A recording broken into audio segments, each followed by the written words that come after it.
Ouais. Alors, bonjour tout le monde. Aujourd'hui, on a un petit multiplex avec Nicolas Tirard, qui est la star du jour. C'est un maraîcher bio à Devise en Picardie. Il fournit un certain nombre de ruches à Paris, puis on va essayer d'en savoir un peu plus, comment il travaille, comment ça fonctionne le bio, et puis quel est son rapport avec les ruches. Voilà, donc pour lui poser des questions, on a trois membres. Donc je vais appeler vos prénoms, vous pouvez faire coucou. Il y a Caroline, Là. il y a Stéphane, Bonjour et il à y a tous. Stéphanie. Voilà, qui sont chez eux derrière leur webcam. Alors, Nicolas, vous recevez aujourd'hui une petite délégation de la ruche qui dit oui. Il y a une quinzaine de personnes chez vous. Qu'est-ce que vous allez leur faire faire? Alors, on a commencé ce matin par visiter l'exploitation. Ouais, Et puis cet après-midi, bon, enfin là, on va se restaurer. Donc d'accord. avec des produits que la plupart connaissent. Et cet après-midi, on a prévu de semer des haricots, de repiquer des poireaux, et puis faire un petit peu des herbages. Donc, vous allez les faire travailler, quoi. Bah, ils veulent, D'accord. ils veulent travailler. Ils vont transpirer un peu sous le soleil. Voilà. Et ça fait du bien le soleil. D'accord. Alors, est-ce que, Caroline, tu aurais une petite question à poser à Nicolas? Alors moi j'ai une question, voilà, par rapport à quelqu'un d'urbain qui a des horaires de bureau assez conventionnels, 9h à 18h. Comment toi tu t'organises ta journée de travail par exemple? Enfin, voire ta semaine quoi. Est-ce que Voilà. tu te fais des plannings de semaine? Est-ce que je sais pas, tu sais ce que tu fais un mois à l'avance? Comment tu gères les Alors, intempéries, tout ça? Enfin, j'imagine que par rapport à un travail comme ça, assez ouais. le fait de travailler avec la nature, qu'est-ce que ça Alors, il y qu'est-ce a que tout un ça planning, en change? fait, il y a tout un planning annuel. Euh, D'une part pour savoir ce qu'on va produire dans l'année. Donc ça sous-entend de planifier tout ce qui est commande de graines, de plants. Et, Ouais. donc ça c'est pour tout ce qui est commande extérieure. Et ensuite de planifier tout ce qui est rotation culturelle sur l'exploitation. C'est-à-dire que par exemple sous serre, en début de saison, c'est-à-dire en hiver, enfin fin d'hiver, on va avoir des salades sous serre par exemple, et une fois qu'elles vont être récoltées, on va prévoir de semer quelque chose derrière. Donc tout ça, ça implique un programme, un planning assez à l'avance pour d'une part commander les plants de salade par exemple, et ensuite prévoir ce qu'on va mettre derrière la salade, c'est-à-dire si on va semer des carottes ou si on va appliquer des tomates, choses comme ça quoi. Et Mais par exemple, excuse-moi, mais ouais, donc, enfin là, tu dis, bon, ok, tu as un planning annuel. donc ça c'est Et un planning après, au annuel. niveau des terrains, tu les prépares aussi. Ouais. Est-ce que par exemple, tu vas mettre, je sais pas, moi, du bois rétifié, fragmenté un an à l'avance, parce que tu sais que tu vas planter je sais pas quoi, et puis tu vas mettre. Enfin voilà, Alors c'est quelle est ta démarche alors c'est pareil donc là sous serre, il y a un certain planning à respecter hmm. et à organiser. Et après dehors, donc en plein champ, il y a aussi des plannings à faire. Alors d'une part par rapport aux rotations culturelles, c'est-à-dire que il y a certaines cultures qu'on peut pas faire se succéder plusieurs fois, d'une année sur l'autre, pour éviter des problèmes de maladie ou des choses comme ça. Quand on fait deux fois la même culture, s'il y a un parasite par exemple qui se met et qu'on va recultiver la même chose, on va avoir une deuxième culture qui est avec beaucoup plus de risques au niveau maladie par exemple. Donc ça implique de faire un planning de culture d'une année sur l'autre pour ne pas mettre deux fois des carottes 2 ans de suite, quoi. Donc, Par exemple. tu sais déjà ce que tu vas produire l'année prochaine, en fait. C'est pas encore fait, mais je sais qu'il y a certaines rotations. Enfin, certaines successions de cultures qu'on ne peut pas faire. Donc, je sais que derrière des choux, je mettrais je sais pas, une culture d'une autre famille botanique, quoi. D'accord, d'accord. Et donc ça, c'est un planning annuel. Et après, le planning hebdomadaire, on va dire, ou mensuel, alors il est beaucoup plus difficile parce que là, en serre, ça va parce qu'on dépend beaucoup moins des conditions climatiques. Mais dehors, cette année, par exemple, ça a été très difficile de faire un planning, même au jour le jour, parce que tous les 2 jours il pleut. Mhm. Ce printemps-là, exceptionnellement aujourd'hui, il fait super beau. Ah, on voit ça. Mais c'était une grosse galère ce printemps parce que Ben, on a vu les fraises, elles avaient 3 semaines de retard. ouais, par exemple, mais tout à 3 semaines à un mois de retard. Grosso modo, hein, chez nous, dans le nord de la France. Est-ce que tu dirais que c'est une année particulièrement difficile pour les maraîchers cette année? Le printemps est difficile, ouais. Le printemps est difficile. Alors, c'est vrai que chaque année est différente. L'année dernière, c'était une année relativement sèche. Mhm. Donc, mais bon, on avait de la température, donc ça poussait. Du moment qu'il y avait un peu d'eau qu'on pouvait arroser, on arrivait à cultiver correctement. Et puis, alors que cette année, ça manque de température, donc les légumes passent pas bien. Donc, Ouais. ça fait pas des bons légumes. Un légume qui pousse mal, ça fait pas un bon légume. Et puis d'autre part, pour organiser le travail, on a étant donné qu'il pleut tous les 2 jours, hein, grosso modo, la terre a pas le temps de se ressuyer, c'est-à-dire de sécher suffisamment pour pouvoir la travailler et pouvoir semer ou repiquer, etc. Donc ça décale à chaque fois les travaux de semis et de repiquage d'autant, quoi. Donc il faut choisir le bon créneau, faut pas le louper, quoi. Quand on a 2-3 jours de beau temps, que ça sèche, il faut pas louper de jour, quoi. D'accord. Est-ce que Stéphane, qui vient de nous rejoindre, aurait une petite question pour Nicolas? Oui, bah moi j'ai une question. Donc ça serait plutôt par rapport à la ruche. Qu'est-ce que ça lui a apporté au point de vue de... Tu m'entends? Ah ouais. Par rapport Alors, à ce partenariat avec la ruche, qu'est-ce que ça t'a apporté par rapport à ton fonctionnement d'avant? ouais, en fait, moi je me suis lancé dans les légumes directement en agriculture biologique depuis, ça va faire 3 ans. Et donc c'est l'année dernière vraiment que j'ai plus développé. Et, et j'ai commencé avec la ruche donc l'année dernière au mois de septembre. Et ça m'a permis en fait d'avoir une vision un peu plus sereine, on va dire, au niveau des débouchés. Et puis, ça accompagne en fait le développement progressif de la culture des légumes. Aujourd'hui, tu as plus de monde avec toi. Oui, oui. Tu recrutes, Donc, euh, donc l'année dernière, j'avais il y a Cathy qui travaille ici, qui était venue en saison, quoi, pour les légumes. Et depuis cette année, elle est sur l'exploitation à temps plein, quoi.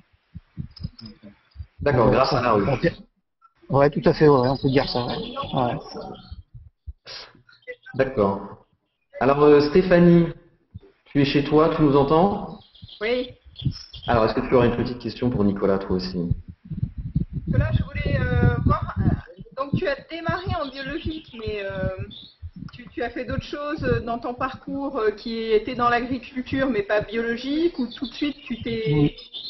Alors, l'exploitation est une exploitation de grande culture, Ça veut dire classique de la région, c'est-à-dire je fais des céréales, des betteraves. J'ai commencé à convertir une partie d'exploitation donc il y a 3 ans, qui est spécialisée dans les légumes, tout en gardant la partie céréales classique par ailleurs, quoi. Mais puisqu'on Ok. parle de ton parcours, moi je voulais savoir, il paraît qu'avant tu étais informaticien. Ouais, Comment on passe effectivement, des ordinateurs aux courgettes facilement. facilement? Non, non, non, enfin, effectivement, j'ai travaillé dans l'informatique, informatique agricole. Ouais. Mais bon, je suis d'une famille d'agriculteurs, hein, donc pour moi ça s'est fait assez facilement parce que j'ai repris l'exploitation familiale. D'abord à mi-temps, parce que je travaillais à mi-temps dans l'informatique. Et puis j'ai repris à plein temps depuis 2007.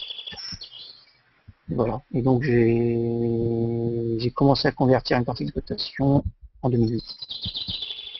D'accord. 2009, ouais, c'est ça. Ouais. Voilà. Alors, est-ce que quelqu'un aurait une autre question? Levez la main. Moi, j'ai une question. Vas-y. Est-ce que les graines de légumes biologiques sont les mêmes que les graines de légumes conventionnels? Parce que je sais Alors, que la culture est différente derrière, il n'y a pas non. d'intrants chimiques ni de pesticides, mais est-ce qu'à la base, voilà, est-ce que la matière de base, elle est différente Alors le cahier des charges de l'agriculture biologique implique toute une chaîne en fait. C'est-à-dire que de la graine jusqu'à la distribution, enfin ou la vente des produits, que ce soit des légumes ou n'importe quoi, tout doit être certifié. C'est-à-dire que les graines que j'achète, ou les plants, sont certifiés en agriculture biologique. C'est-à-dire qu'ils ont été produits dans les mêmes conditions que moi ou un autre va produire ces légumes. C'est-à-dire sans pesticides de synthèse, avec des engrais organiques agréés en biologique, etc. quoi. Donc en fait, j'achète des graines à des fournisseurs eux-mêmes agréés bio. Ouais. Et toi, tu ne réutilises pas les graines de ta production? Puis ça arrive. Ça arrive. Ça arrive. Ouais. D'accord. Stéphanie, j'ai vu que tu levais la main tout à l'heure. Je voulais savoir quelle partie de ton exploitation était en biologique, ça représente quel pourcentage? Alors en surface, ça représente 4-5%, 4 ou 5%. Parce que tu as une grande surface céréalière Il y a une centaine d'hectares sur l'exploitation. et les légumes biologiques et non biologiques par rapport aux céréales, ça représente cette somme-là? Alors, tous les légumes sont en agriculture biologique. D'accord. Et donc après, c'est vraiment enfin, pour moi, c'est deux exploitations différentes. Enfin, c'est deux types d'exploitations différentes. C'est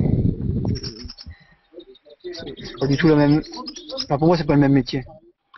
Le fait d'une part la production de légumes et puis après les grandes cultures, c'est complètement différent parce que en grande culture tout est mécanisé, alors qu'en maraîchage d'autant plus biologique, rien n'est mécanisé. Parce que par exemple, tous les herbages se fait de façon manuelle, quoi. D'accord. Ok. Alors, il y a Delphine qui vient de nous rejoindre. Salut Delphine. Est-ce que ton micro fonctionne, ça va? Oui, je viens de réactiver. Oui, salut. Est-ce que tu aurais une petite question pour Bonjour nous? tout le monde. Bonjour. Je suis au boulot moi aussi, hein, donc c'est un peu dur. D'accord. Est-ce que tu as une petite question pour Nicolas depuis le boulot? Je voulais juste, je sais pas, oui, je voulais savoir un peu ce que tu nous préparais pour cet été. Notamment, tout le monde me demande si tu vas avoir des fruits. Alors, t'es sur, Ah, des fruits, moi je fais pas des fruits. t'es sur, pas de fruits. Non. Je fais les fruits de la tomate, quoi, mais c'est tout. C'est de la tomate. Les tomates, elles T'as pas envie de rougissent. t'y mettre, et t'as pas envie de t'y mettre justement la superficie, c'est que c'est pas dans tes projets ou. J'y ai pensé, mais bon, c'est pareil, c'est encore un autre métier, l'arboriculture. Bah, les fruits, c'est plutôt le sud, non, quand même? Ah non, non, les pommes poires, Il y en a partout? Oui, mais pommes poires, c'est pas Mais, en été, c'est en automne. Ah oui, bah les fruits d'été, après, oui, c'est Ah ouais. les fruits rouges ici, mais faut pas rêver, on fera pas d'abricots ici. Oui, c'est sûr, mais Dans tu le peux Nord-Est, avoir la rhubarbe, je pense qu'il Ouais, ça de la rhubarbe, y a pas de problème. doit, voilà, ou bah t'en fais d'ailleurs, Ouais. des fraises. Et, Et la rhubarbe n'est pas un fruit. Il n'y a pas un fruit, tout à fait, ouais. Oui, tu le consommes On en va tant se que tel. mettre au clair là. Et alors pour Euh, cet été, qu'est-ce que tu nous prépares? Si Donc pour cet été, donc on a visité ce matin les serres et on a vu que ça commençait à rougir sérieusement les premières variétés les plus précoces, c'est-à-dire les variétés de tomates cocktail cerise, quoi. D'accord. Donc par rapport à ça, donc on a grosso modo 3 semaines de retard. On devrait déjà avoir des tomates rouges, mais elles sont belles, mais elles sont vertes, quoi. Donc il y a des tomates, il y a des aubergines, il y a des poivrons. Tout ça, rien n'est mûr. Hein. Aubergines, poivrons, courgettes, il y en a déjà. On a essayé cette année des melons qui arriveront tard en saison, hein, je pense au mois de septembre. Bio? Bien sûr, ouais. Donc on verra ce que ça donne, hein, c'est un essai. Et puis voilà, quoi. Pour les légumes d'été, ça va être ça. Tomates, courgettes, poivrons, aubergines. Ok, et Melon. peut-être melon du Nord alors. Pardon? Et peut-être melon du Nord alors. Et peut-être melon du Nord, ouais. Tu prends pas de vacances? Si, la semaine prochaine, Ah, d'accord. Ah, c'est vrai. avant la moisson. Alors, est-ce que tu veux appeler tous ceux qui sont derrière toi et qui viennent t'aider, te donner un coup de main aujourd'hui? Ouais. Pour cette vidéo, parce que malheureusement, ça devait durer un quart d'heure et on y est déjà. Ok. Ça ne nous empêche pas après de continuer la conversation de façon informelle. Donc là, on voit Coralie, Hélène, la Je sais pas réponse. si vous voyez quelque chose. Ouais. Coucou. Salut Hélène. On voit Delphine qui s'approche aussi, Enoki, le chien qui est au travail avec nous toute la journée. Voilà. Il y a aussi de ressortir. Benoît, Olivia. Bon, vous êtes prêts? Vous allez bien travailler aujourd'hui? Ouais, on a pris plein de séances avant. Là, ça a l'air fatigant. Hein. On est c'est pas facile. Mais en fait, Nicolas, il a sélectionné que des femmes, c'est ça? Voilà. C'est l'amour est dans le pré, en fait. Ouais. Tout à fait. Ouais, c'est vrai. C'est vrai qu'il n'y a que des femmes. Hein. Tu vas passer une belle journée, Nicolas. Même le chien, ouais. Ah ouais. Bien, Nicolas, bien. Eh ouais. Vous allez planter On des va manger, haricots. nous, hein. Ouais, voilà. Ouais. Parce qu'après, on doit aller repiquer les... Ciao tout le monde. Ciao. Ciao. Ciao. Donc, Mais moi, j'aurais bien vu quelques images de... on peut tourner malheureusement, il n'y a pas le wifi jusqu'au cerf, mais Ouais. On peut tourner pour montrer. on peut faire. Là, on va voir juste les bâtiments, quoi. Parce que voir la Terre, c'est quand même intéressant. Ouais, ben là, donc là, là, c'est la maison de mes parents au fond. Après, c'est la cour de ferme, donc c'est assez grand. Donc là, on va manger. Et là, l'exploitation, elle est où? Elle est où l'exploitation? Les terres, Oui. bah, elles sont, c'est à côté, mais le réseau passe pas jusque là-bas. D'accord. Donc, on peut essayer d'aller jusqu'au cerf comme ça, mais ça m'étonnerait. Quand ça coupe, Mais on s'arrête. on vous promet rien. Hein. Jusqu'à ce que ça coupe. Ouais. Donc voilà. Donc là, il y a les bâtiments. Ouais. Donc tu nous fais la visite guidée là. Je vais vous montrer un peu de matériel. Oui. Faut pas avoir le bal de mer. Ah ouais. Est-ce que vous voyez quelque chose là? Ouais, on voit bien. Un petit peu, ouais. Ouais. Je vois pas trop ce qui se passe là, moi. Là, vous avez un tracteur avec... Là, vous avez une dérouleuse de bâche. En fait, qui permet de faire de repiquer des choses sans avoir... Enfin, en limitant le désherbage. Ouais, comment ça... Ouais. Ensuite là, vous avez le petit tracteur qui va avec un outil de travail du sol.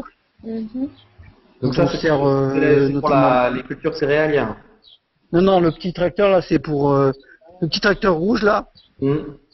c'est pour les serres et puis un petit peu dehors quoi. Non, le gros tracteur derrière, ouais, c'est pour les cultures céréalières. D'accord. Je sais pas si on le voit, ouais. Il y a des animaux dans ton exploitation? Il y a 3 moutons. On va Et, pas les voir. je sais pas si ça passe, ouais, je vous les montre. Historiquement, il y avait beaucoup de moutons, il y avait 150 moutons. Et il y en a plus que 3. Bah, Et le, tu problème, vas pas désherber? Comment? le problème des animaux, c'est que tu prends plus de vacances après. Hein. C'est fini. Ouais, voilà. Ah, ouais. Ouais, puis bon, en fait, les pâtures ont été reconverties dans les légumes. D'accord. Donc là, tu nous emmènes à ta serre. Ah bah ça y est, je crois qu'on l'a perdu. Ah ouais. Il est Ah, plus là. dommage. Je crois qu'il est allé trop loin. Alors je sais pas si on va le récupérer.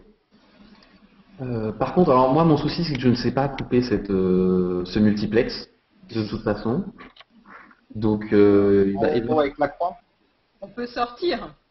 On a un non, plan mais sinon, on va meubler en attendant de voir éventuellement le retour de Nicolas. Voilà. Ouais, je sais pas qui a la main. Mais je crois que c'est Hélène en fait, c'est la personne qui crée la bulle Oui. de pouvoir. Delphine, toi t'es arrivé un peu plus tard, tu avais d'autres questions à lui poser? À Nicolas? Oui. Bah, ce qui est embêtant, c'est que j'ai pas suivi depuis le début, donc je sais pas trop ce qui s'est dit. Donc on a fait le point sur son parcours. Il nous a parlé de sa conversion, sa reconversion depuis informaticien jusqu'à maraîcher.